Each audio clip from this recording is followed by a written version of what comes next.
dejando de ser medios de comunicación para convertirse en medios de oposición. ¿Qué te pasa, Clarín? Y cuando esto se acabó, tenían los fierros mediáticos. ¡Periodistas corruptos! ¡Ensobrados! ¡Estos son los trolls! Yo no sé si te mandó Clarín, Mañeto o Rendo. Donde tenía una venda cruzada en la boca, en un mensaje casi cuasi mafioso. A ver, manga de mandriles infradotados.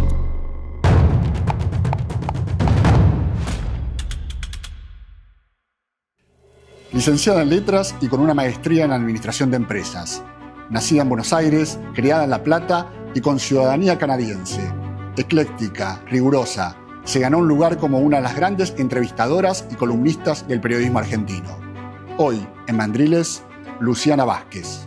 Luciana, yo en Buenos Aires conozco gente con doble nacionalidad de las más diversas morfologías y tipologías, pero sos la primera persona que sos argentino-canadiense. Claro. La primera vez que estoy ante alguien argentino-canadiense y como periodista me muero de curiosidad. A ver. ¿Cómo es que fuiste a Canadá y qué fuiste a hacer? ¿Cómo la pasaste? ¿Qué aprendiste en Canadá? Uy, es una experiencia hermosa. Viví 4 años en Canadá.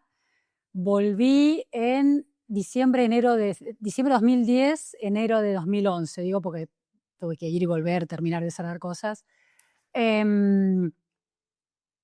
¿Por qué fui? Tengo familia viviendo en Canadá hace ya muchísimos años. En ese momento era hacia unos 5 años.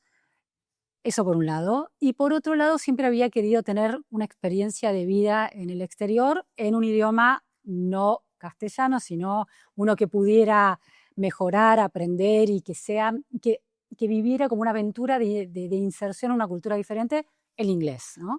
Fuiste a un país con 2 idiomas igual. Bueno. Complicado, pero fuiste a la parte anglo. Sí, fui a la parte anglo. A Toronto, ¿no? A Toronto. Fui a Toronto y Canadá tenía, no sé cómo se habrá transformado en los últimos años, pero siempre ha tenido un proceso de inmigración muy prolijo, muy claro, en el sentido de que uno toma la decisión, tiene que seguir una serie de pasos, sumar una serie de puntos y eventualmente te aprueban o no te aprueban y te dan la residencia permanente. No llegás, salvo que seas un refugiado o que pidas asilo, un inmigrante profesional puede llegar e instalarse de manera transparente y tener los hilos más o menos bajo su control de ese proceso. Así que te toma 1 año y pico aplicar a todo ese largo proceso que tiene en cuenta tus años de experiencia laboral, tu edad, los títulos que tenés. Bueno, todo eso lo tenés que mostrar, juntar todos los papelitos y vas atravesando distintos chequeos, ¿no? Muy interesante eso también. ¿Y llegaste ahí? Porque, a ver, los argentinos no sabemos nada. Canadá es ese país que está arriba de Estados Unidos, que parece que es parecido a Estados Unidos, pero con un estado de bienestar a la europea, claro, con más estado, con una salud pública más accesible para todo el mundo. Hasta ahí sabemos y no sabemos más. ¿Qué aprendiste vos como argentina de vivir en Canadá? Bueno, yo llegué con un poco de información porque ya tenía un lazo familiar, ¿no? Entonces, claramente había ido de visita a ver a mi familia en los años anteriores y dije, este país es bárbaro. Mi familia vive en un barrio muy cercano al lago Ontario, en un barrio de todas casitas iguales, donde los chicos juegan a la vereda, al hockey, ¿viste? Como si fuera el potrero de otra época en la Argentina. Sí. Están jugando en verano, ¿viste? Con zapatillas y el palo de hockey y la pelota y car, entonces todos se corren porque viene un auto. Entonces vos ves eso. Las veces que fui fue invierno. La nieve me encantó, el invierno me encantó, me pareció como vivir en una postal. Y todo el relato de la inmigración que yo pude conocer en esas visitas anteriores era un relato de contención muy grande del Estado canadiense, porque la inmigración es una política de Estado. Es un país que ya entonces tenía tasa de natalidad tendiente a 0, necesita muchísimo de una consolidación del mercado interno vía la inmigración, ¿no? La promoción de la inmigración a la inversa de lo que ocurre. Claro, era como revivir el proceso de inmigración de nuestros abuelos, claro, ¿no? Donde está muy viva el proceso inmigratorio y todo el mundo se dice Colombian Canadian o no Canadian Colombian, como quieras, está fijado en de dónde sos la huella inmigratoria. Entonces, en esa decisión dije, bueno, voy a hacer ese proceso de inmigración porque lo quiero hacer como experiencia vital, antropológica, sin ningún tipo de de necesidad concreta, sin ninguna urgencia ni económica, ni ideológica, ni política, ¿no? Vivimos en un país democrático hace ya muchos años, así que no estaba esa presión, era una decisión vital. Y Canadá para mí era esa experiencia de mi familia y de una hermana con su familia y de los argentinos o los latinoamericanos que había podido conocer, y esta aventura a renovar. Yo siempre a veces me paro en la ciudad, ¿viste? Estoy en una parada de colectivo y miro, trato de pensar, ay, ¿cómo mirar esta calle como si fuera turista? Estando en Buenos Aires, ¿viste? Como recuperar la sorpresa. Y es muy difícil hacer ese ejercicio de tu cotidianeidad, ponerle una inocencia original que te llene de vida y de aventura, de espíritu de aventura. Es un ejercicio periodístico, ¿no? Mirada periodística. Sí, como de distanciamiento y de reinventarte.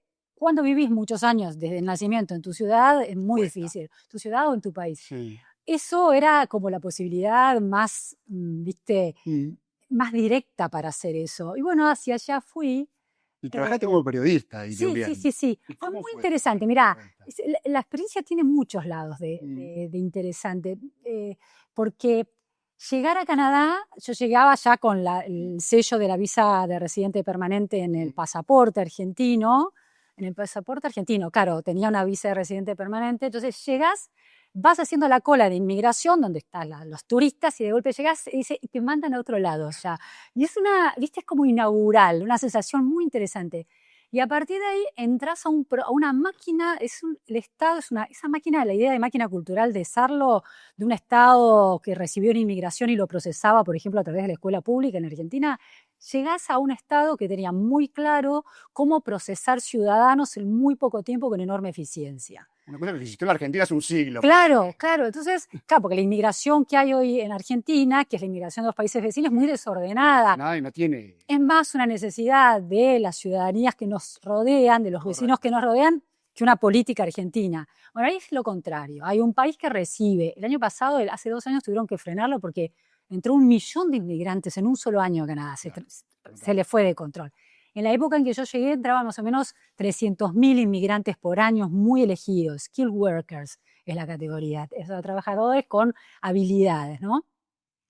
Bueno, así que yo tenía mi hijo viajó conmigo y estaba entrando al jardín de infantes, a la sala de 4. Entonces, ver cómo se produce ese proceso de adaptación de un niño argentino a la escuela pública canadiense también fue súper interesante. Pero uno lo puede imaginar, ¿no? Una escuela del Estado, cómo los van introduciendo de a poquito, que esa es toda una aventura que vas recorriendo. Pero después está cómo los trabajadores, un trabajador extranjero en una profesión que no es muy requerida, la de periodista, con un periodista. Yo suele ser poco adaptable a otros países. Bueno, también. yo hablo inglés y lo hablo mejor hoy que cuando llegué a Canadá, pero eso era importante. Yo no era bilingüe. Bilingüe es que vos podés hacer el switch, no en todos los terrenos, pero que lo haces muy rápido y cuando te instalás en un campo en inglés lo dominás mucho. Yo hablaba un inglés bastante desprolijo, lleno de acentos, no dominaba muchos campos con mi inglés. Pero además te falta el background, ¿no? Lo único que uno siente como periodista Te que falta uno todo. te falta todo. Pero como es un país de inmigrantes, en ese momento la mitad de los habitantes de Toronto, la mitad no había nacido en Toronto. Por supuesto, los hispanoamericanos son minoría en Canadá, ¿no? Hubo inmigración anglosajona, después inmigración de Europa del Este a lo largo del siglo XX, después mucha inmigración china, asiática, que eran muy, muy presentes, ¿no? Y después hindúes y empezaba a haber más inmigración de países del Medio Oriente.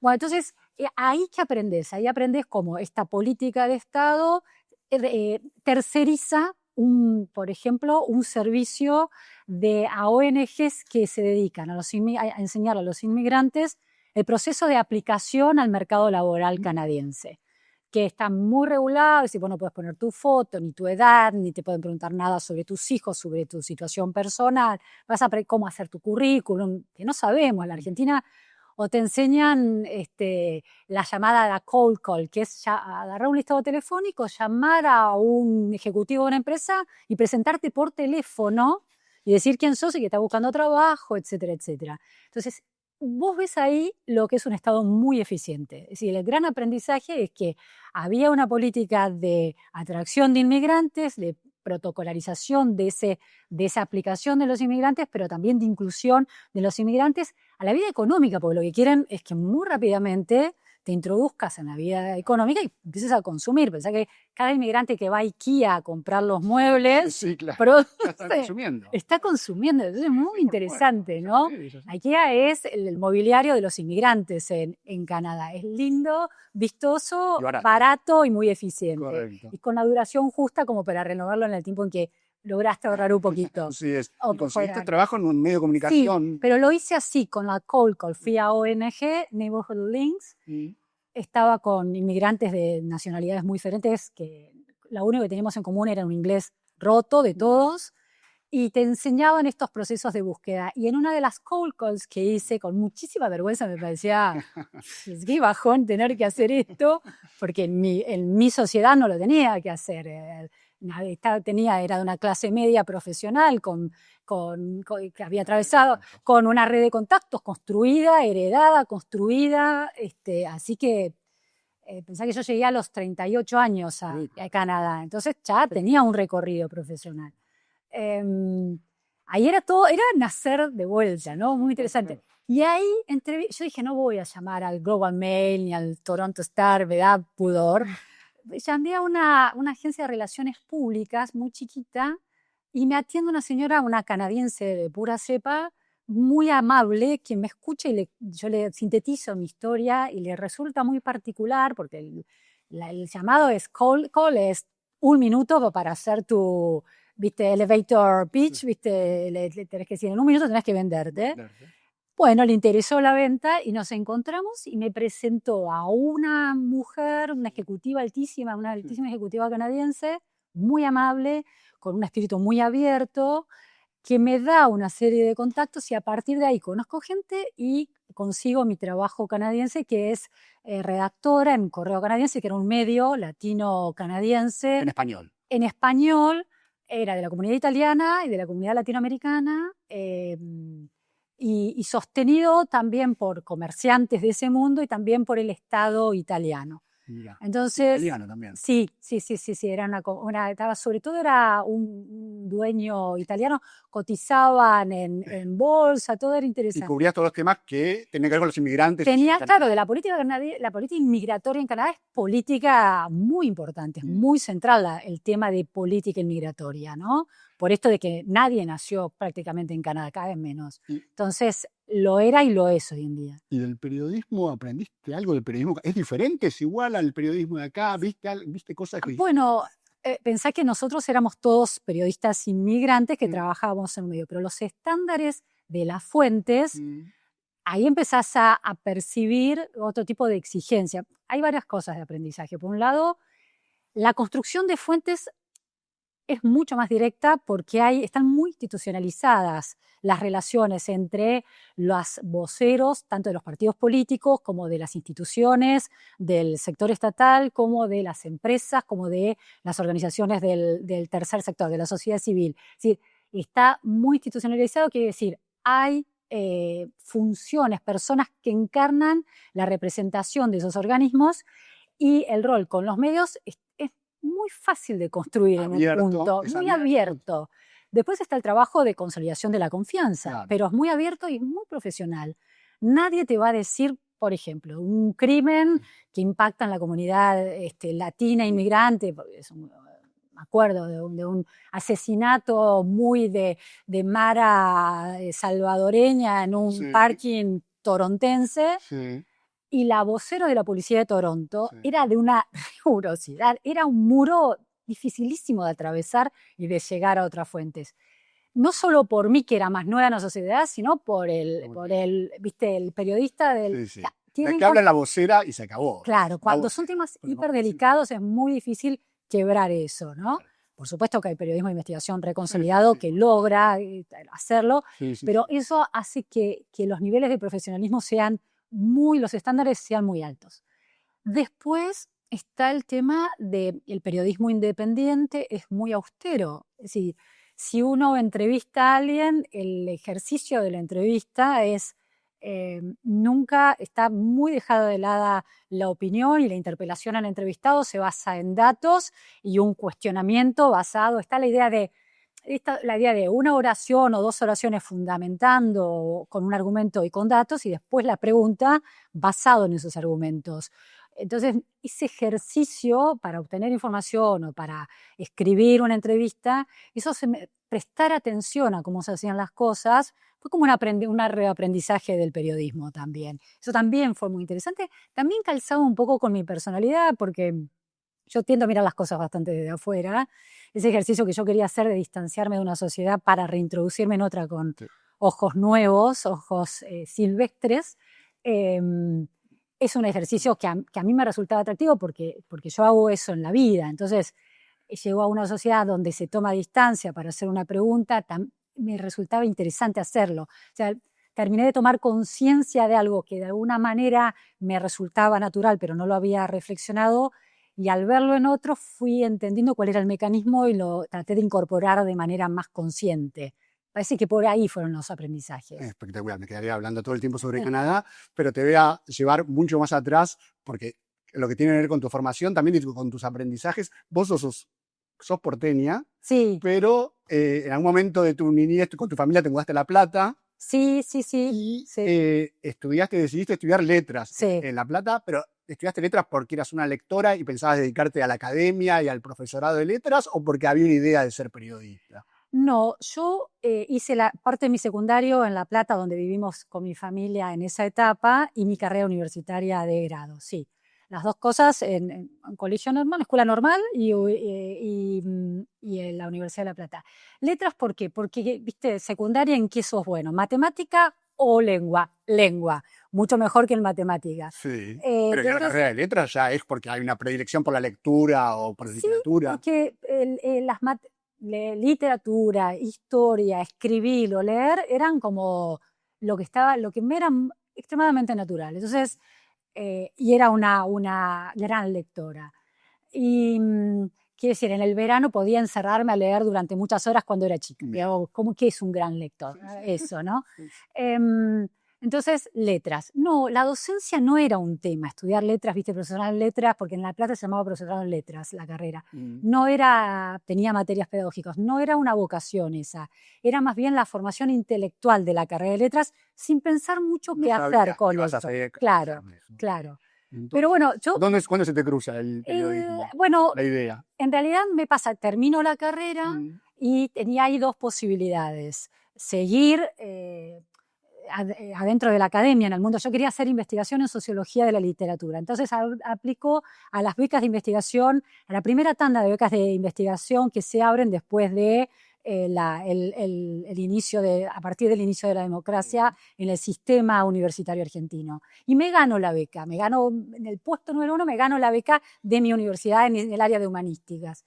Entonces digo, bueno, me dejo llevar por ese camino y sigo mi trayectoria de carrera de investigación. Claro, de investigación en el campo en ese momento era el campo de la literatura argentina, de la postdictadura y el ingreso de las editoriales españolas, siempre con mucha vinculación con el mundo real.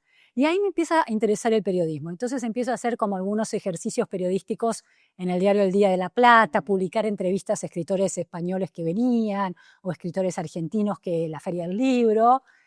Y en un momento tomo la decisión, seguía trabajando como investigadora, iba renovando las becas, aprobando informes de investigación y renovando becas, dando clases en la carrera, y decido mudarme a Buenos Aires y encontrar una puerta de ingreso al periodismo, que fue estudiar en TEA. Estudié en TEA, no terminé ahí, la estudié, pero no creo que no di la última cosa que había que dar, no sé. Los últimos talleres. Sí, claro. Estudié, había un trabajo, no me acuerdo. Había algo que había que hacer. Que estudié la carrera, dice todos los 3 años, pero eso no. Y bueno, y ahí a partir de ahí, por gente periodista vas conociendo, empezás a trabajar y te vas moviendo de un lado al otro. Eso fue, y ahí sí encontré claramente mi vocación, porque ya en mi carrera ese interés por la sociología de la literatura, si no me dediqué al griego y al latín, sino a un área, una disciplina que conecta los textos con su época, como las dos cosas se articulan, se interceptan. Pero no vas al periodismo, uno diría, bueno, con tu formación irías al periodismo cultural, a los suplementos culturales, además. No, porque tenía inquietudes muy del campo de la realidad, de la política, de la economía. Me interesaba esa pregunta, pero miraba todos esos temas con el dispositivo que la universidad y la carrera de letras me había dado, que era entender los mecanismos de los textos, los mecanismos de funcionamiento de las producciones simbólicas, el poder económico, el poder político, son mecanismos que no los vemos, pero podemos empezar a entender cómo funcionan. Entonces, yo empecé a pensar en términos de la realidad. Me interesaba la política, el análisis. Me interesaba la realidad. Sí, no sé si ponerle un nombre, pero era tomar distancia y a ver cómo es este juguete, cómo es el mecanismo de este rompecabezas. Y era un poco como el ejercicio siempre era tomar distancia, observar y entender cómo funcionaban las cosas. Pero no vas a un suplemento cultural, no vas a una sección política, una revista política, vas a la Editorial Atlántida y a Revista Gente, es uno de tus primeros trabajos. Hubo como varias cosas, en gráfica sí más establecido. Primero fue el diario Clarín en algunas cosas que hacía nueva, pero diría que sí, el salto del crecimiento lo trae una revista nueva que sacaba Editorial Atlántida y después la Revista Gente. Que no es muy asociada ni a la cultura ni a la política en principio. Pero hacía periodismo. Pero hacía periodismo, claro, absolutamente. Claro. Sí, absolutamente. Era muy interesante para mí. De otra óptica, ¿no? Sí. Y las fotos, la farándula, la noche, las fiestas. Sí. Y era la época del menemismo, donde todo eso estaba mezclado. Totalmente. Era fascinante esa época. Y era fascinante para mí porque vos veías, porque las revistas y los medios representaban, consolidaban la imagen que construía Menem desde ahí, ¿no? Ese vínculo entre ese círculo de construcción y de virtuoso entre cómo se construye una época, entre las clases dirigentes, los medios, la sociedad, y que ahí se iba dando de una manera como arquetípica, ¿no? Entonces, ahí... ¿Qué tipo de entrevistas o reportajes? Bueno, yo ahí hice muchas cosas. Las que encajaban, uno puede decir esto, yo te puedo decir esto, lo que encajaba directamente conmigo era, entrevista Tomás Abraham. Nunca había estado en Revista Gente. Yo lo llevo a Tomás Abraham y hago una entrevista, pero yo en mi cabeza siempre estaba buscando cómo hacer una intersección entre todos esas mapas y esos diagramas, ¿viste? Como un diagrama de Venn, que encuentra su punto de... Bueno, entonces, ¿cómo contar en Revista Gente a Tomás Abraham? La entrevista era ese Tomás Abraham. Que habían publicado en La Empresa de Vivir, donde él piensa la economía desde su lugar tan particular de análisis. Entonces, la economía, la guita, el empresario era algo que a Revista Gente le interesaba. Entonces, llevar esa voz a un modo más interpretable o legible para el lector de Gente. O Beatriz Arlo, nunca había estado en Revista Gente. Entonces, hacemos una superproducción de fotos en la Biblioteca Nacional, con libros y no sé qué, y Beatriz, Mariano Grondona, que se había medio distanciado con los Vigil, había ahí una cosa, y vuelve de mi mano con una entrevista. Entonces, eso era lo que era más obvio que yo hiciera, ¿no? Atraer a ese mundo intelectual y procesarlo de otra manera.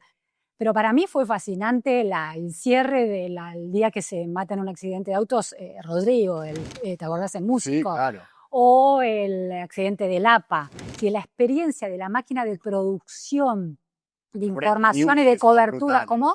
Ante los breaking news, esos brutales. Claro, esos brutales de cierres clásicos de hasta las 5 de la mañana, cuando te estás por ir a tu casa, te cae esa noticia y un mundo se pone en marcha y salen disparados 10 fotógrafos y redactores súper experimentados en hablar con un familiar de la víctima y sobre el drama que está viviendo esa persona, lograr que sin ofenderla, sin herir su sensibilidad en un momento tan crítico, se consigan las fotos de la historia de vida de esa persona que acaba de morir y vos tengas el testimonio. O sea, eso era de una eficiencia y de una riqueza simbólica, intelectual, profesional, impresionante. O las coberturas políticas, de campañas políticas, o las temporadas de verano en Punta del Este. O sea, era un mundo del periodismo que ya estaba empobrecido respecto de los años 70, pero que tenía muchos recursos comparado con lo que esos medios son hoy, que casi han desaparecido. Entonces,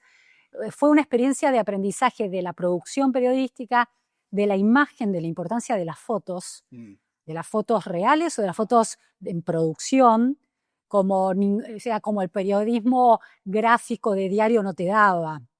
Me acuerdo que Héctor D'Amico, cuando se pasa de Atlántida a La Nación, él siempre contaba que lo primero que le sorprendía de los periodistas de gráfica de los diarios era que se olvidaban de pedir los fotógrafos cuando salían a cubrir una marcha. Sí. Y que gente era impensable. Si no había foto, no había noticia, ¿no?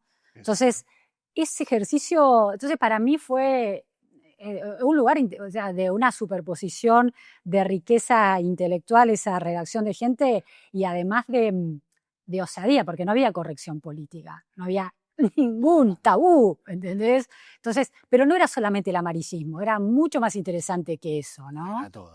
Digo, en Revista Gente vos ves, es un álbum del menemismo, pero con un grado a veces de ironía, que muchos la pasaban de largo, pero que si los lees vos, había mucha ironía en las imágenes que había. Y te agrego una cosa, Leonardo, de esa experiencia y de seguir la marcha del menemismo tan día a día y con tanta color visual, yo escribo un libro después que se llama La novela de Menem, ensayo sobre la década incorregible, que es un análisis de ese álbum de fotos menemistas para darle un sentido político a esa década tan transformadora de la Argentina, con sus claroscuros, ¿no? Así como sos la única argentina canadiense que conozco, también sos un ejemplar único que estudió letras, una licenciada en letras, que después va a hacer un MBA.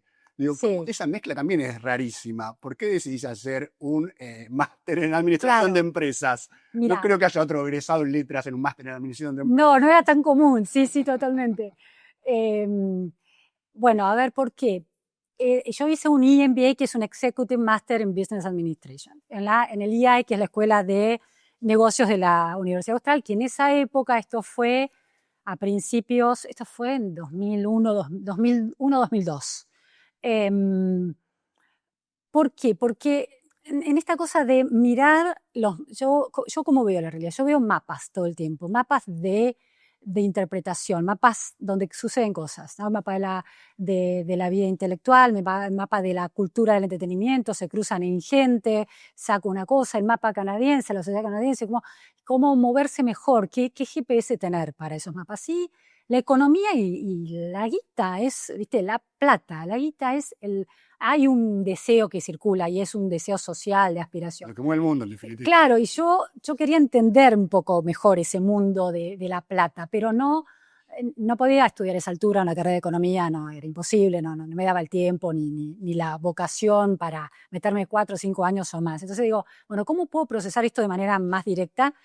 Y ahí estaba hablando con gente, en ese momento el EMBA del IAE, dentro de estos rankings, ¿viste? De cuáles son los mejor rankeados, estaba número 1, estaba siendo muy eficiente en el modo en que te procesaban también cerebralmente, y fue una experiencia excelente. La verdad que tenés que dar un examen, que es el GMATS, que es como un examen de lógica matemática y lógica verbal. El de lógica matemática, ok, pero el de lógica verbal fui un bárbaro, claro, porque tenía de letras y del periodismo. Entonces, y en un mundo totalmente nuevo. Totalmente distinto. Eran todos ejecutivos de empresas y yo era la única persona que venía de un medio de comunicación y con ese background, pero yo creo que fue la que más se llevó, porque mi cabeza, que leía libros y leía la realidad a partir de desarmar datos blandos de la realidad, la política, el movimiento de la opinión pública, etcétera, etcétera, incorpora cómo interpretar un balance, cómo ahí se juega la lógica de los negocios, ¿entendés? Entonces fue un salto de experiencia intelectual enorme para mí, de aprendizaje enorme. Luciana, ¿y esos conocimientos te sirvieron entonces para trabajar en los derechos internacionales de Maitena, de esos conocimientos de economía que aprendiste en ese máster de administración de empresa? Sí, ni siquiera fue algo planeado, ¿no? Esta idea de que, todo marcha de acuerdo al plan. No, uno va, le van pasando cosas y a partir de eso, imprevistas. Pero la persona que el manager de Maitena, que es Daniel Cohn, que en ese momento Daniel Cohn era el marido de Maitena y el manager era un periodista, ¿no? Quiero decir, Daniel Cohn era el inventor del CD Clarín, venía de ese mundo, después también un buscador de mundos, es el descubridor de Soda Stereo y manager de Soda Stereo, y el manager de Maitena, juntos con Maitena y él explotan el fenómeno de Maitena en todo el mundo. Entonces, en un momento tenían esta oficina de cesión de derechos de Maitena en todo el mundo, en medio de todo el mundo y en el mercado publicitario de todo el mundo. Yo los conocía, teníamos una relación de amistad y me ofrecen hacerme cargo de eso. Yo venía con la cabeza renovada por esta experiencia y ese mundo volvía a tener otros cruces. Claro. Estos nuevos saberes y experiencias y nueva curiosidad, un campo de aplicación que retomaba todo, porque había que entender la lógica de los medios, la lógica de las audiencias y la publicidad. Así que empieza una larga vinculación profesional que además se vuelve casi anticipatoria y pionera del nomadismo, porque yo ese trabajo lo tenía dentro de una computadora, de una notebook, y no importaba si me iba de vacaciones o si me fui a vivir a Canadá, que lo seguía haciendo. Era mi trabajo, pero lo hacía, no importaba dónde estaba, porque la conexión era con las redacciones de América Latina, de Europa, Maitena en ese momento. Pionera del nomadismo digital ahora. Totalmente. Entonces fue muy interesante eso, y eso también te daba como una especie de plataforma para moverte a una sociedad nueva como Canadá, ¿entendés? Yo tenía una plataforma de sustentación que estaba ahí y la podía usar siempre a mi favor, así que fue una experiencia buenísima esa. Bueno, y te vas a Canadá, volvés a la Argentina y te incorporás a La Nación y te convertís en una especialista en los temas educativos. ¿Cómo es que también que te focalizás en ese área de la cobertura de la educación, que no es un tema masivo en el periodismo, ni mucho menos? Hay pocos especialistas en la educación, es un tema árido, difícil en las redacciones, no es un tema sexy que quiere cubrir todo el mundo. Y vos te convertiste en una especialista, yo creo que sos la número 1, pero digo, durante mucho tiempo dedicaste a eso con mucha precisión, con mucha formación, con muchos datos. ¿Por qué? ¿Por qué te dedicaste a la Bueno, porque eso también, para mí el tema de la educación, cuando estaba en la universidad, tenía que ver, yo soy de una clase media que sí iba a ser un lugar en el mundo a partir de un título universitario, ¿no? Entonces, había una enorme conciencia sobre la credencial educativa como un mecanismo de apertura de posibilidades, ¿no? Una conciencia como un mecanismo de poder vital. Entonces, no era simplemente la preocupación pedagógica. A mí me interesaba la preocupación casi sociológica de la educación. Siempre estaba por ese lado. Pero además había hecho un profesorado. Me había hecho preguntas, había leído los autores que se leen en la formación pedagógica y los problemas que tenía la formación. Entonces se empezaba a cruzar ese otro mundo. Antes de irme a Canadá, el mes antes de irme a Canadá, publiqué en Sudamericana la educación de los que influyen, cuánto vale la educación en Argentina, que era un trabajo de investigación que tenía varias partes. La primera eran entrevistas y perfiles de argentinos influyentes, para ver cómo había sido su derrotero educativo, cuánto había pesado la red de contacto, la familia, el hogar, la educación. Entonces, eso lo publico y me voy a vivir a Canadá. Entonces, ese interés por la educación como dispositivo social, me lo llevo de la Argentina, me acompaña en Canadá, porque veo cómo funciona mi currículum, veo cómo funciona el ingreso de mi hijo al sistema educativo canadiense, cómo funciona. Empiezo a estudiar y a leer, aplico un doctorado en la Universidad de Toronto sobre sociología de la educación, entro, pero justo es la crisis financiera y se reduce la lista de becas, esas cosas del azar, ¿no? Sí. Porque si hubiera entrado al doctorado, a lo mejor estabas allá. A lo mejor estaba allá todavía. O en el mundo académico. Bueno, entonces, vuelvo a la Argentina y ese tema me había quedado pendiente la mitad de la investigación, aquella que siempre la ponía en marcha, que es esa función de la educación como parte del dispositivo de poder, ¿no? Está el prestigio, está el dinero y la educación tallando en ese mundo.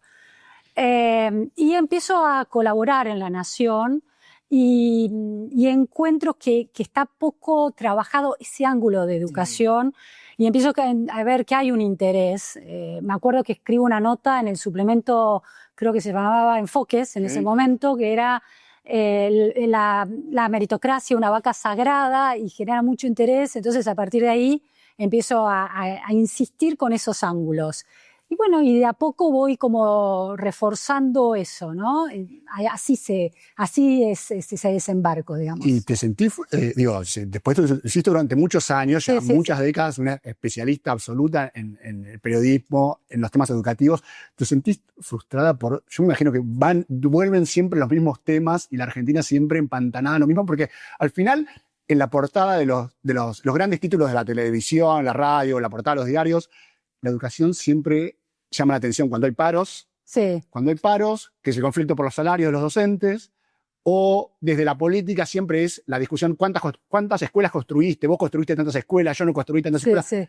Pero el drama educativo argentino y la necesidad de reformas educativas, de las que vos tanto escribís y hablás una otra vez, de cómo hemos perdido escalones en comparación con otros países de la región y demás, todos esos temas nunca están en debate. Mira, serio, yo digo que el periodismo educativo así del día a día es PPT, paro, pruebas PISA y toma de colegio, ¿no? Ese es cuando se cubre la educación. Me siento frustrada como argentina. Como periodista, las malas noticias son siempre momentos interesantes. También es cierto. De preparación, nos dan trabajo y siempre, como periodista, uno está viendo la pata que falta. Así que no es una disposición de no me angustio ni me amargo, lo veo con bastante frialdad. Me parece que el tema educativo falta en los medios porque falta el tema educativo en la agenda social, ¿no? Sí, sí. Y no falta por una cuestión, y esto no, falta en la agenda social porque falta en el mecanismo social. Lo que quiero decir es, cuando una sociedad vive con la ilusión de que hay un ingreso irrestricto y que eso va a ser la puerta de entrada a la oportunidad de ascenso social para todos, vive con esa ilusión óptica, nunca se da la discusión de cómo funcionan los filtros educativos, cómo funcionan los incentivos educativos, los filtros como incentivos para instalar los temas educativos y hacer que los mecanismos de ascenso social efectivamente consideren la educación como un estándar, como una llave casi única, digamos. Mientras esa conversación no sea... Entonces, como siempre hay que darle esa conversación, a mí me parece que eso es... falta porque falta de verdad el tema. No es que seamos bien pensantes y a partir de ahora creemos una sección en los medios, entonces no pasa por ahí, porque no está en la sociedad, no está presente en los medios la importancia. Y la educación vas ampliando tu espectro temático y sobre todo como entrevistadora a partir de tu ciclo La Repregunta, La Nación, y de entrevistadora un amplio espectro de especialistas, no solo en temas educativos, sino en economía, en sociología, en política. Sí. Y te volvés una gran entrevistadora. Yo no sé si con toda tu especialización y tu background te pusiste a hacer, bueno, ahora voy a ser una entrevistadora y voy a ver a otros entrevistadores, voy a tratar de copiar cosas. Si tenés maestros, dijiste, bueno, ahora que voy a ser una entrevistadora, a ver cómo se entrevista, qué tipo de entrevistadora quiero ser. No lo pensé así. Sí veía en Canadá Steve Pei, quien era el conductor de un ciclo que se llamaba The Agenda en Toronto, hacía muy buenas entrevistas, así como te digo, como muy quirúrgicas, ¿no? Pero nunca agresivo. Esa es tu manera un poco, ¿eh? Bueno, quizás, pero es más, me gustaba porque yo soy bastante así, ¿no? Entonces, no es que me inventé un personaje. A mí me gusta estudiar cosas, aprender cosas de todos los temas. Revelar los secretos acá. ¿Cuánto tiempo te lleva a preparar una entrevista? Bueno, cuando vas como conformando un background de muchas cosas, te empiezan a cortar los tiempos. Pero ya no podría decir, a ver, en la previa exactamente a la entrevista estoy el día... elijo un tema. Hoy la coyuntura te impone un poco los temas y tratás de encontrar el entrevistado. Pero una vez que tenés el tema y el entrevistado, el día anterior me tomo unas cuantas horas para precisar datos, editar lo que quiero, lo que voy a usar de todo lo que tengo en la cabeza, de lo nuevo que leí y encontrar la narración que va a tener la entrevista. Una entrevista cuenta una historia, aunque sea una historia argumental de un tema, pero cuenta una historia. No es, ¿cómo la ves? ¿Viste? Eso que puede ser un disparador. Y después es escuchar. A mí me interesa mucho pensar contra mis propios prejuicios. Entonces, escuchar al otro, aunque esté en las antípodas de mi visión sobre la realidad. Eso te iba a preguntar, me parece que vos elegís muchas veces personas que no piensan como vos, que es una rareza en un tiempo en el que tanto medios como periodistas se fueron polarizando y en general invitan a gente que piensa bastante, se nota que invitan a gente que piensa bastante parecidos a ellos. No solo eso, del lado del periodismo y del lado de los entrevistados. Los entrevistados también eligen ir a lugares donde hay entrevistadores que piensan como ellos. Sí, porque hay una conveniencia mutua. Un entrevistado va a un lugar cómodo, donde no va a ser demasiado desafiado, y un entrevistador, que hoy en día los periodistas tenemos poco tiempo y la plata no alcanza, elegís aquel con el que ya conoces más o menos los datos que te va a poner sobre la mesa y no vas a tener que refutarlos. Cuando vos te entrevistás a alguien que está en las antípodas de una visión sobre un problema cualquiera, tenés que estar muy preparado para, bueno, poner en cuestión los datos. Cuando entrevistás a alguien cuya nube de datos ya más o menos conoces, los tiempos se acortan. Puede decir algo que sea muy discutible y también tenés que estar preparado para eso, pero son como tiempos de preparación distintas eso. Pero a mí son como entrevistas distintas y me interesan mucho las entrevistas con gente que piensa distinto. Y además no te sentás a refutarlo y a pelearte con esa persona, que podría ser una manera, digo, voy a pensar con alguien, me entrevisto a alguien que piensa distinto, voy a domarlo, como se usa ahora, claro, voy a domarlo. No, vos te sentás a tratar de entender su lógica, ¿no? Sí, y de confrontar con otros datos, eventualmente, si tiene sentido. Sí, absolutamente. Eso es una manera distinta, y bueno, digo, y es muy distinto lo que pasó, no sé, y quería consultarte cómo te sentís con lo que ha pasado en las últimas décadas en la sociedad argentina y en el periodismo en particular, que es esta grieta, ¿no? Que ha aparecido como tan tajante, que ha dejado una parte del periodismo de un lado, otra parte del periodismo del otro, y es difícil navegar por esas aguas y no quedar encasillado en un lado y justamente poder sentarse con uno y con otro, hacer el trabajo de uno, que es buscar información o entrevistar a personas que piensan distinto. A mí, yo tengo una equidistancia con el periodismo, es decir, con el objeto, quiero decir, siempre estoy en el mismo lugar, me planto en un lugar de independencia en relación al objeto. No soy una activista de ninguna causa, ni de ningún sesgo. Por supuesto tengo mis sesgos, pero no soy una activista de mis propios sesgos, ¿no? No estoy traficando eso. No activaría el voto en favor de ningún candidato, que es algo que muchos colegas han hecho en distintas circunstancias políticas en los últimos años en Argentina. Porque apareció la palabra el periodismo militante. Digo, sí, pero de ningún lado. No me interesa, me aburre el periodismo militante, me parece triste que el periodismo haga eso, porque el periodismo me parece, por lo menos a mí me divierte más el periodismo que yo quiero hacer. Está ahí el objeto de investigación periodística, que puede ser un entrevistado, y hay que hacerle preguntas que vayan a contrapelo de lo que el entrevistado le gustaría decir, meterse con los temas que el entrevistado querría evitar, y no importa si el entrevistado está más cerca de mi ángulo de visión que no. Claro. ¿Viste? Entonces me parece que ahí a mí es lo que me da vida. Si no, no me interesa no me indigno por ninguna causa, no tengo una militancia por ninguna causa. La verdad es que no es ese el periodismo que a mí me interesa en ningún tipo de caso. Y aún con toda esa preparación, ¿cuántas veces te pasa que terminás una entrevista y decís, uy, ¿cómo no le pregunté esto? ¿Cómo no vi esta pregunta, que había una repregunta acá para hacer? ¿Te pasa o no te pasa? No pasa tanto eso. Me pasa que no me quiero ni leer, ni ver, ni nada, esa cosa más neurótica.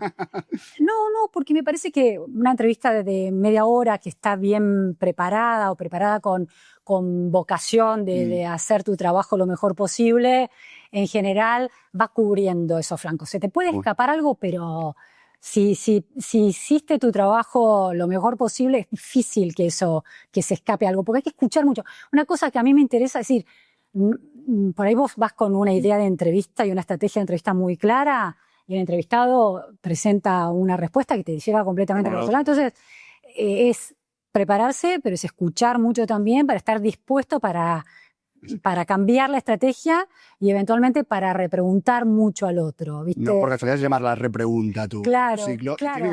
La repregunta es mucho más importante que la pregunta muchas veces. Muchas veces, Casi sí. Siempre. La pregunta está dirigiendo un camino y la repregunta va viendo hacia dónde ese camino se desvía oportunamente. Claro. Me parece que esa es una comparación que lo describe el trabajo. Bueno, y lo otro que se cruzó también en las últimas décadas. A ver, ¿qué más se le cruzó? No, digo, durante tus décadas de desarrollo profesional, lo que pasó en la sociedad fue la marea feminista, y quería preguntarte a vos cómo, voy a usar una palabra que se puso también muy de moda, cómo te interpeló esa marea, pero cómo la viviste vos como periodista, mujer que ingresa en redacciones importantes donde las mujeres fueron ganando muchos espacios en las redacciones en los últimos años. La verdad que cada vez son más en la mayoría de las redacciones, incluso en muchas ya son la misma cantidad o casi la misma cantidad que los hombres.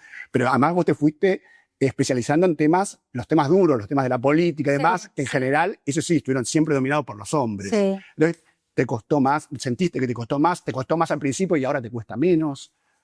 Yo nunca me pensé de esa manera, no pensé en el feminismo nunca. Quiero decir, yo, por ejemplo, la redacción de Gente estaba liderada por Gabriela Cosifi, estaba Jorge Luján Gutiérrez, pero ya como supervisor, y Gabriela era una periodista... Yo trabajé con ella en Infobae. Por eso, viste, de armas llevar, una tipa súper potente, ¿no? Entonces, y era una redacción de muchísimas mujeres, y muy empoderadas esas mujeres, ¿no? Entonces, siempre no sentí que esa competencia fuera desleal, por lo menos en mi experiencia periodística, en mi experiencia vital, no me encontré con esa situación. No pensé, ni mi trabajo periodístico, no estaba muy atento al tema del feminismo. La verdad, mi generación creo que no lo estuvo, así salvo una militancia feminista muy encapsulada.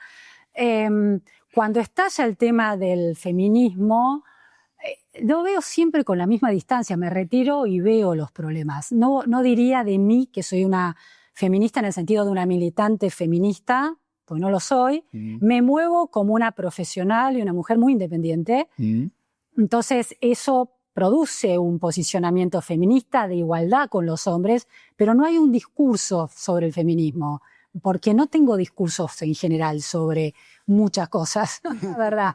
Entonces puedo y puedo ver también cuando el feminismo se sesga y se convierte, y el periodismo, cuando empieza a militar el feminismo. A mí me parece muy poco interesante que el periodismo milite el feminismo. A mí el periodismo que me interesa, el periodismo que está en los márgenes, interpelando la realidad.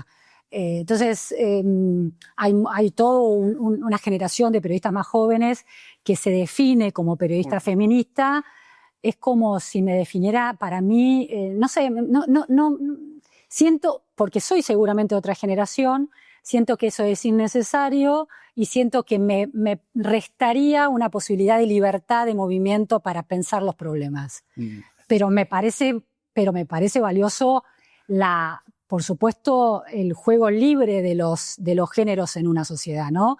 Y las políticas de discriminación positiva inteligentes y necesarias, ¿no? Que nos excede en esta entrevista hablar cuáles son, ¿no? Y sentís que bueno, ahora hay un debate sobre todo esta marea de los últimos años, obviamente a partir de la llegada de Milei, que hay como un reflujo de eso, y directamente la desactivación del Ministerio de la Mujer como lo más simbólico, pero todo ese discurso tiene como un enfrentamiento. Y de una parte del movimiento feminista también veo esta cosa de repensar le escucho a alguno decir, bueno, a lo mejor nos pasamos 3 pueblos de largo, ¿no? Claro. Nos fuimos de mambo y, digo, ¿sentís también que hubo un poco de eso? Sí, bueno, a ver, a mí toda la lectura que hacen los libertarios y todo eso me parece me parece poco interesante, poco productiva, ¿no? Porque es arrasadora en sentidos poco, y no está proponiendo nada más sofisticado e inteligente, ¿no? Entonces me parece que es una respuesta por el lado contrario, por el signo contrario, parecido a lo otro que muchas veces se está dando esto, ¿no? En este péndulo que se está produciendo. Entonces, ahí no veo mucha cosa como reaccionar. Me parece que hay que volver a pensar con datos, dar buenos debates sin camisetearse, sin que ese camiseteo de las causas le tape la posibilidad de seguir pensando y pensar de manera incómoda, ¿no? Pensar es siempre plantear problemas incómodos, ¿no? Entonces, bueno, eso. Eso. Vos que pensás justamente problemas incómodos, te llevo al problema incómodo que tiene que ver con nuestro propio oficio, ¿no? Vos pensás la política, pensás la sociología, pensás la educación. ¿Qué pensás sobre el devenir de nuestro oficio a través del tiempo que llevas ejerciéndolo y de esta coyuntura en la que está hoy a partir de la revolución tecnológica que plantea desafíos enormes para los medios de comunicación, para el periodismo, incógnitas sobre la supervivencia. Me imagino que parte del tiempo, como todos los periodistas, y como sos una persona que lee mucho y que analiza mucho, también vos la pasás pensando cuál es el futuro de nuestro trabajo, dónde está, cómo pensaba yo el periodismo hace 20 años cuando lo empezaste, o hace 30 años cuando lo empezaste, y cómo lo pienso ahora, cuál es el lugar, qué es lo que estás viendo, qué es lo que te entusiasma de estos nuevos tiempos y qué es lo que te preocupa de estos nuevos tiempos. En relación a nuestro trabajo. A nuestro trabajo. Mira, a mí me parece que lo que da esta nueva realidad es la posibilidad de que haya, que los caminos de ejercicio de periodismo se han diversificado. Y eso siempre enriquece en lugar de empobrecer, ¿no? Una cosa después es cómo ganamos un salario, cómo hacemos plata con eso. Es otra historia. Pero, ¿viste cómo evoluciona nuestra profesión y qué lugar? Creo que hay muchas góndolas posibles para el periodismo, ¿no? Para el periodismo y para los perfiles periodísticos. Yo no siento que mi perfil, que viene de un mundo muy distinto en términos de la distribución del periodismo, cuáles eran las góndolas en que se hacía en que se leía el periodismo, ¿no? A esta explosión de góndolas posibles, de audiencias, de mecanismos, de competencia. Me parece que cuando uno encuentra una voz, sigue buscando información y una manera de comunicarlo, siempre hay oportunidades para el periodismo. Vivir del periodismo, bueno, la gran pregunta es, ¿los medios clásicos pueden vivir del periodismo? No murieron, se les había decretado, se transformaron, se redujeron, etc. Hay muchos que cerraron. Hay muchos que cerraron. Van quedando menos. Depende en qué país estás también, ¿no? Pero a mí no me... El modelo de negocio está complicado porque tienen menos publicidad. Sí, pero no muere. Pero no mueren. Hace muchos años que hablamos de la muerte del periodismo. Yo creo que también hay un problema argentino, que no es necesariamente el problema de todos de otros países, pero no sé, me cuesta pensar que es todo negativo. O sea, me cuesta pensar que está difícil la Argentina, pero ¿quién no está difícil en la Argentina, no? Sí, igual el tema de los medios excede a la Argentina, claramente, hay un cambio. Sí, pero si vos vas a otros países no se hacen las mismas preguntas. Y nosotros, un periodista en Estados Unidos puede vivir con un solo trabajo, puede vivir de su profesión. En Argentina es bastante difícil. Aunque cada vez hay menos medios y menos periodistas también en Estados Unidos.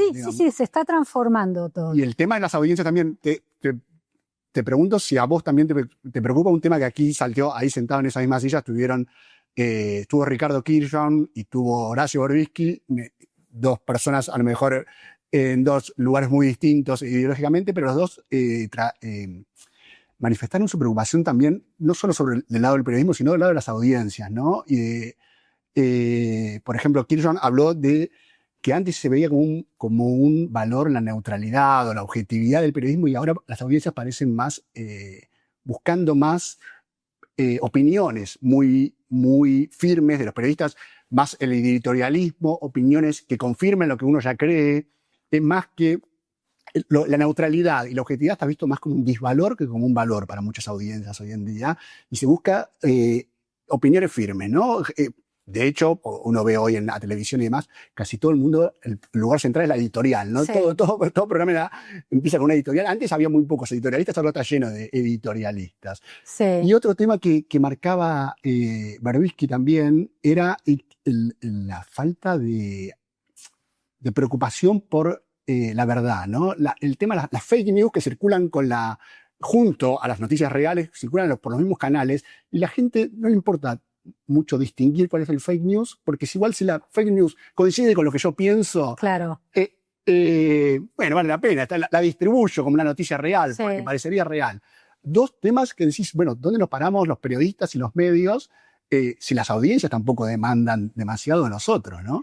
Yo creo que hay audiencias que lo demandan. Me parece ¿Todavía que pensás que hay audiencias? Sí, yo creo que hay que lo que permiten la transformación que se ha producido con las redes sociales y el estallido de las voces, de la producción de información y de opinión y de ángulos, de datos también, porque bueno, entras a Twitter o entras a cualquiera, donde sea, vos encontrás un productor de información. Sí, claro. Bueno, lo que hay, a mí me parece que ahí hay una enorme oportunidad para volver a dar sentido. Me parece que lo que en esa dispersión está el que quiere encontrar sentido para confirmar su propio ángulo y no le va a interesar el chequeo de la realidad o la veracidad de ese dato, ¿no? Pero me parece que también hay una oportunidad enorme para dar sentido de manera honesta, ¿no? Con honestidad intelectual, sobre una proliferación de datos que es absoluta y a las cuales a la gente entra por su propio medio, es decir, esos datos circulan. Ahora, conectar todos esos puntos y dar sentido es otra historia. A mí me parece que hay una oportunidad enorme ahí y que hay gente, o sea, porque como está todo el mundo hiperconectado, antes se conectaba menos gente, ahora está el universo conectado, ¿no? Entonces, me parece que hay una enorme oportunidad para el periodismo. No va a ser la vocación de totalidad. Me parece que lo que tiene que desaparecer necesariamente es la idea de que con tu noticia o con tu ángulo informativo, con tu medio de comunicación, abarcás la totalidad. Es una porción muy chica, pero como se ha expandido tanto esa esfera de los puntos de esa audiencia se ha vuelto casi infinita, esa pequeña audiencia tuya es muy significativa. Y esa pequeña audiencia puede estar buscando algo que a vos te interesa, que es datos fehacientes, comprobables, chequeados, ángulos honestos sobre los puntos, ángulos informados sobre las cuestiones. Yo no soy tan pesimista. Me parece que hay un mar y un océano infinito, un universo donde la posibilidad de hacer un buen periodismo sigue estando. Lo que pasa es que creció el universo, no es que se achicó necesariamente lo otro, ¿no? A mí me parece que hay algo de eso. Se agradece mucho cuando uno encuentra datos bien conectados y con honestidad intelectual. Cuando eso sucede, las audiencias lo agradecen mucho. Quizás el problema sea que el periodismo no está con buenos datos, conectándolos de manera interesante y con honestidad intelectual, ¿no? Hay que hacerse una pregunta también. ¿Y cómo te llevas con las métricas? Porque, claro, a la gráfica fue al último medio que llegaron las métricas, ¿no? El rating, la televisión y la radio llevan muchas décadas, pero la gráfica durante mucho tiempo uno no sabía cuánto se leía la nota de uno, prácticamente, sí. Y en los últimos años eso cambió drásticamente. Sí. Entonces ahora uno sabe exactamente si se lee mucho, si se lee poco la nota de uno.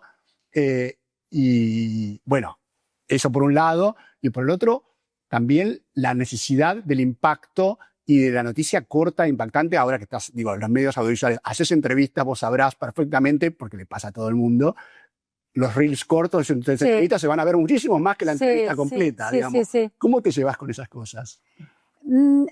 Mira, me interesa me interesa el rating, saber el rating, me interesa saber si a una nota o una columna de análisis le fue bien, si a una entrevista le va bien, realmente me interesa. Me interesa porque tengo un espíritu competitivo contra mí misma que me motiva. Es un motor. Porque me da información sobre qué está interesando, porque es conocer a la audiencia también. Yo creo que ahí hay algo muy interesante en conocer esas métricas. Yo no las rechazo para nada a esas métricas. ¿Te da bronca las entrevistas que hagas una entrevista de media hora, de una hora, y después el reel lo va a ver a lo mejor muchísima gente, y la entrevista completa de media hora, de una hora, la va a ver muchísima menos gente? No me da bronca, no estoy peleada con eso. Me parece que producir una buena declaración de alguien, que ni siquiera aparezca tu pregunta, y si tu pregunta aparece porque era necesaria y aportaba información, buenísimo. No tengo, me parece que producir una noticia y una declaración de alguien, que uno como periodista produzca una noticia, me parece totalmente, no tengo tanto narcisismo en eso, pero volviendo a esa cuestión de las métricas, a mí me importan las métricas, pero no para prever un resultado, sino para entender cómo se está interpretando, leyendo, qué interés está teniendo. Y te diré algo, cuando mis columnas de La Nación se leen bastante, ¿no? Y a mí eso me permite entender es decir, dónde conecta la audiencia, o las entrevistas que se ven mucho, ¿no? Que tienen muchos views. A mí me sirve eso, es un dato periodístico. Es un dato de feedback muy interesante. Por supuesto. Después trato de producir ese efecto a priori, ¿no? Mis columnas son largas y se leen igual. Entonces digo, ¿viste? Las columnas de análisis político se leen, entonces no necesariamente esa idea de cálculo. Me parece que hay que la idea de a lo mejor el desafío es cuando querés entrevistar a alguien, tenés muchas ganas de entrevistar a alguien y decís, uy, no sé si se va a ver mucho o poco. Bueno, ¿cómo hago que esto...? No, ese desafío por lo menos no se me pide. Me lo pongo yo antes que ser una propuesta o una exigencia del medio en el que trabajo. Es una idea de... Sí, las cosas interesantes y los personajes interesantes terminan funcionando. Una entrevista hecha correctamente, con un personaje que tiene para decir, con un tema que... tiene que funcionar. Porque uno hace ese cálculo previamente, ¿no? ¿Viste? A ver, ¿qué está funcionando? No para que mira, sino porque, bueno, para que tenga sentido hacer la entrevista, ¿no? Uno no está haciendo filosofía clásica sos un periodista, estás cubriendo la actualidad con una entrevista. ¿Usás las redes sociales para informarte, para participar? Para informarme un montón. No intervengo, subo mis notas y se acabó. Y nada más. Pero no entras en discusiones. No. Pero sí para informarte, sí. Sí. Twitter. ¿Sigue siendo Twitter la principal para los periodistas? Twitter, para mí es Twitter, y con cuentas muy de afuera. Viste, las de acá tengo como un protocolo, sigo algunas, pero mucha cosa de afuera, sigo muchos medios de afuera, pago suscripciones. Está bien, está perfecto. ¿Y la inteligencia artificial de la que tanto se habla, la empezaste a usar en algo? Sí, pero poco y nada. No soy muy usuaria de inteligencia artificial. No. La Nación y Martín Rodríguez Yebra en La Nación está haciendo un uso, que es el jefe de política, un uso muy inteligente de la inteligencia artificial, muy productivo en términos de hacer periodismo interesante. Yo soy menos ducha con eso. Me parece que hay mucho para hacer todavía en la inteligencia. Por supuesto que uso herramientas de inteligencia artificial, pero no es el eje de mi manera de encarar mi rutina. ¿Tenés miedo, respeto? No. Más que todavía me falta conocerla mucho, ¿no? No estoy reducha con la inteligencia artificial. La uso, pero tampoco el chiste de hacer una pregunta, ¿no? O del chat GPT, ¿viste? No. Ese tipo de cosas no. Quizás algunas como un poquito que hacen... ¿viste? Gráficos, producir algún tipo de información que me interesa, ese tipo de cosas. La última, Luciana, se te acerca un joven de 18 años y te dice, Luciana, estoy pensando que quizás me gustaría ser periodista, ¿me recomendás que sea periodista en este momento y cómo me debería formar?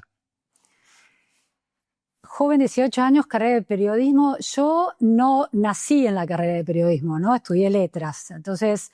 A mí me parece que los colegas que han hecho otro tipo de recorridos son los colegas que yo les presto más atención. Es decir, esos periodistas que se formaron en otro campo y por ahí pasaron después por una carrera de periodismo, o no pasaron, pero se metieron en la vida periodística de lleno y se transformaron en periodistas con otro background, son los que yo sigo.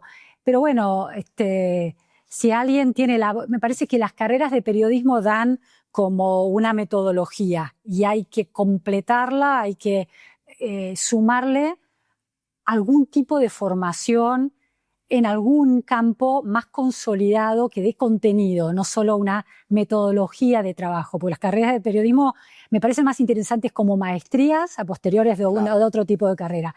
Pero no, es absolutamente arbitrario lo que digo. Es más por el tipo de formación que yo tengo, el tipo de gente que me interesa leer, que vienen con otros backgrounds y un día, en tal caso, hacen una sintonía fina en una carrera de periodismo. No, pero digo, ya hay futuro. ¿Qué formación les indicarías que le puede servir más si quiere ser periodista y dedicarse al periodismo? Me parece que el mundo es más ancho, que es muy diverso. Y ahí hay que seguir vocaciones y en tal caso las vas corrigiendo, porque yo si me pienso estudiando letras y después hice una maestría en un MBA, ¿viste? La verdad, y lo que hay que formar es herramientas para construir conocimiento, para procesar información de todo tipo. No importa de dónde viene esas herramientas. Y esas herramientas puede ser una carrera súper dura, claro. Puedes venir de la matemática y transformarte en un gran periodista, podés hacer una carrera de periodismo e ir completando esas grandes baldosas que te da el periodismo con información y hacer una carrera increíble y después sumarle algún tipo de especialización. Me parece que los caminos son diversos. Creo que lo que hay que tener en cuenta es que hay que formarse mucho en algo y hay que pensar qué herramientas que te permitan traducir esa formación a otros campos te van a hacer un mejor periodista. Poder leer la realidad desde muchos ángulos distintos, con dispositivos que se adapten a muchas baldosas diferentes. ¿Qué sé yo? Yo estoy hablando de lo que yo hice, pero hay muchos caminos diversos, ¿no? Lo que hiciste es un montón. Así que digo, puedes empezar por cualquier lado. En tal caso es una disposición a ver la realidad y a encontrar los problemas de la realidad. Es eso el periodista, ¿no? Y contar esos problemas. Luciana, muchas gracias por venir acá a conversar sobre tu vida y sobre esto que nos apasiona, que es el periodismo. Bueno, no, muchas gracias a vos, Leonardo. Realmente es súper interesante. Sabés que no soy muy dada a este tipo de entrevistas, por eso, pero bueno. Te agradezco especialmente que hayas venido. Es un placer que hayas estado acá, que me hayas ayudado a reflexionar y pensar sobre estas cosas. No, vos me planteaste buenos dilemas, así que muchas gracias. Gracias a vos.